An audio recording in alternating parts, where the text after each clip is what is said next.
Ligi kuu ya NBC imeendelea hii leo kwenye uwanja wa KMC Complex. Young Africans wakiwakaribisha Fountain Gate kwenye mchezo ambao Prince Mpumelelo Dube, mwana wa mfalme huyu, amefungua akaunti ya mabao.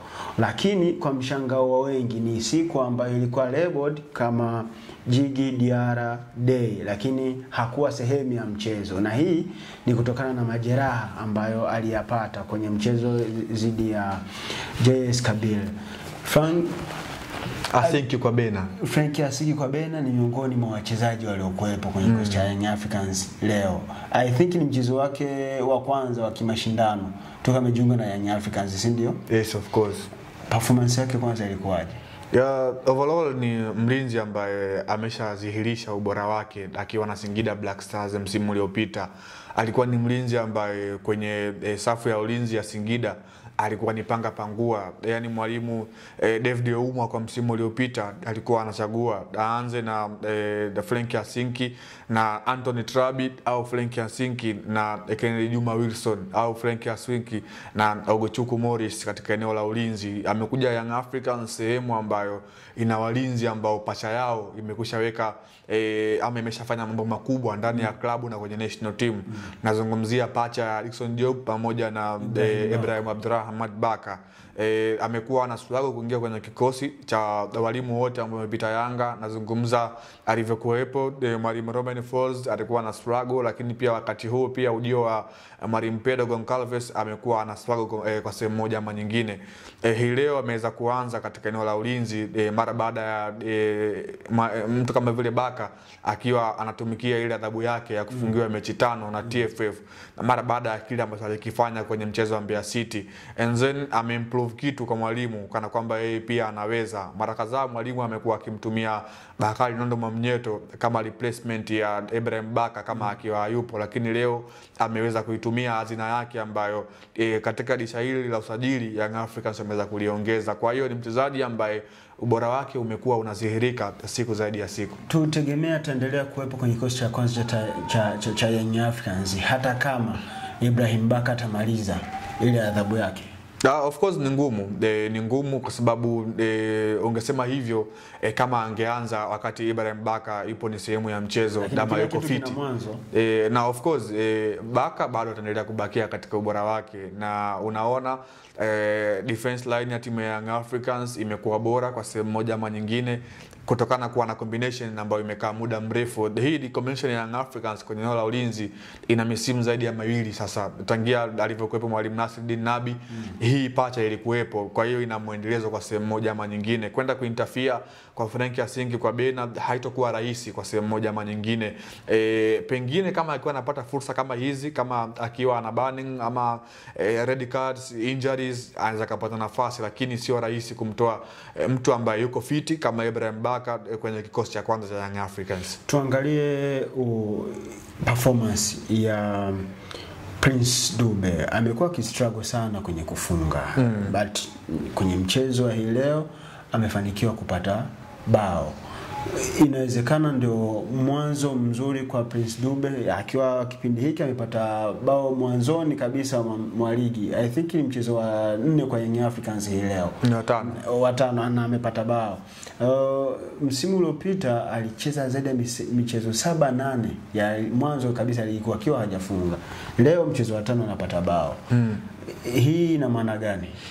Kwanza ni takwimu mbaya kwa mshambuliaji, kana kwamba kwenye mechi 4 za mwanzo pasipo kufunga bao lolote na alikuwa anaanza kwenye kikosi cha kwanza. Inakutengenezea imagination mbovu hata katika walimu ambao wanakuzunguka. Ilivyo bahati leo ameweza kufungua akaunti yake ya mabao. Tukumbuke msimu uliopita Prince Dube alifunga magoli 10+, yani mabao 10 na kuendelea. Kwa hiyo kwa msimu huu kama vile ameanza na role ya chini, hata pia kwa msimu uliopita alikuwa na struggle pia kwenye kufunga. Mara kadhaa alikuwa anapoteza nafasi nyingi kiwanjani, lakini kadri siku zilivyokuwa zinazidi kwenda alikuwa anafunga mabao. Nakumbuka takriban mechi 2 hivi alishawahi kufunga hat-trick. Kwa hiyo ni mchezaji ambaye kwa msimu mmoja tunamtazamia afunge zaidi ya magoli 10. Hiki ambacho amekianza Prince Dube nafikiri kitakuwa kwa maendelezo, japokuwa kumekuwa na maneno mengi juu ya performance yake, lakini pia watu wakiwa wanashinikiza. Tanzania hajawahi kuwa mfungaji bora licha ya kuwa anatajwa miongoni mwa strikers bora tulionao kwenye ligi kuu Tanzania bara. Tutarajie msimu huu anaweza akawa mfungaji bora? Bado ni mapema mno. Juzi nilikuwa naangalia listi ya wafungaji bora kwenye ligi, nikamuona bwana mdogo Paul Peter wa JKT Tanzania ndio ambaye anashikilia ule msimamo akiwa na mabao 5. Kwa hiyo unakuja kuangalia hata wale ambao wanacheza mechi nyingi hawana namba nyingi ya mabao, ndio unakuja kuangalia top scorer mpaka sasa hivi na mabao 5. And then kuna watu wengine kwa mfano Johnson Soa amecheza mechi takriban 3 tu kwenye ligi kuu, ana goli 2. Kwa hiyo unakuja kuangalia kutakuwa na competition kubwa sana msimu huu. Kwa hiyo kuweza kujaji nani ambaye anakwenda kuwa mfungaji bora, naamini bado ni mapema sana. Tusubiri walau ifike mpaka raundi ya 12 ya 13 and then tuje kuhukumu huko, lakini kwa sasa hivi bado ni mapema mno. Yanga inaweza ikawa inacheza vibaya kama Pacome Zouzoua haiko uwanjani. Lakini akiingia uwanjani, Young Africans ya kabla Pacome hajaingia uwanjani na Young Africans baada ya Pacome kuingia uwanjani zinakuwa Young Africans mbili tofauti kwenye eneo la performance. Hii maana yake ni nini? Mwalimu ameshindwa kuiunganisha timu au ni vile ambavyo Pacome Zouzoua anajitofautisha na wachezaji wengine wa Young Africans?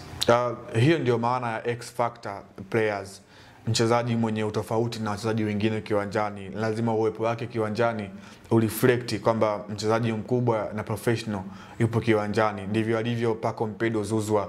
Kila mmoja anafahamu kipaji ambacho yuko nacho Pacome Zouzoua, ubora ambao yuko nao Pacome Zouzoua, uhatari ambao uko nao Pacome Zouzoua akiwa nyuma ya mpira.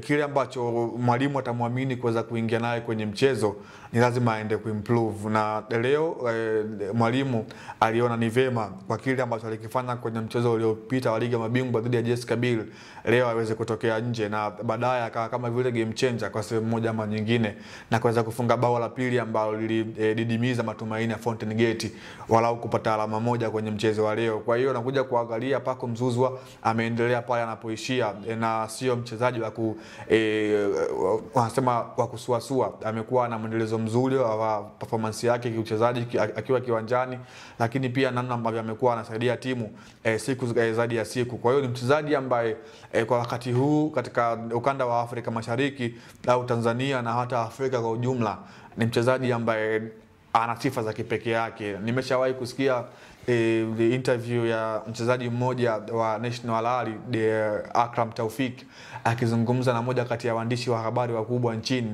akasema kwamba kwenye ligi yetu yeye anawahusudu wachezaji wawili pekee ndio ambao wana uwezo wa kwenda kucheza ligi kuu ya nchini Misri.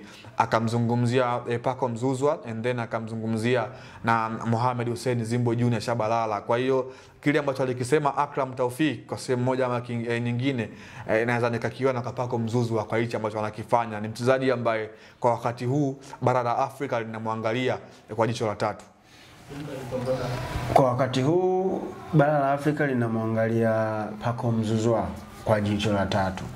Tutakutana next time kuangalia ni kitu gani kingine ambacho Pacome Zouzoua na Young Africans wanaendelea kukifanya kwenye ligi kuu Tanzania bara. Kwa leo The Golden Boot inaishia hapa. Usisahau tunapewa nguvu na Mkuyu Fish Export, wataalamu wa kuchakata na kusafirisha mazao yatokanayo na ziwa Tanganyika, bahari ya Hindi na ziwa Victoria. Unaweza kuwapigia simu namba 0743 95 10 80. Till next time.